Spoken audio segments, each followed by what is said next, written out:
আসসালামু আলাইকুম বন্ধুরা, সিনহা কিচেনে আবারও সবাইকে স্বাগতম। শীত প্রায় শুরুর দিকে, হালকা হালকা শীত।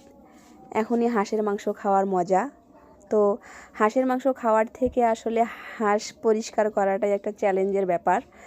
আরও যদি হাঁসের ভিতর যে ওই ছোটো ছোটো খুঁটিগুলো থাকে তাহলে তো আরও চ্যালেঞ্জের ব্যাপার হাঁস পরিষ্কার করা।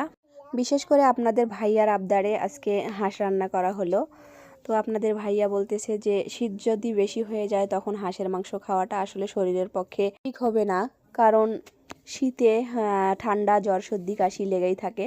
তার ভিতরে হাঁসের মাংস খাওয়া আসলে উচিত না। তার আবদারেই আমি একটি গৃহপালিত হাঁস জবাই করে ভালো করে বেছে কেটে ধুয়ে পরিষ্কার করে নিয়ে তাতে সকল রকমের মশলা দিয়ে হাতের সাহায্যে ভালো করে মাখিয়ে নিয়ে কড়াইয়ে তেল দিয়ে তাতে মাংসগুলো দিয়ে একটু কষিয়ে নিয়ে তারপর একটু হালকা পরিমাণ ঝোল দিয়ে ফুটিয়ে নিয়ে রান্না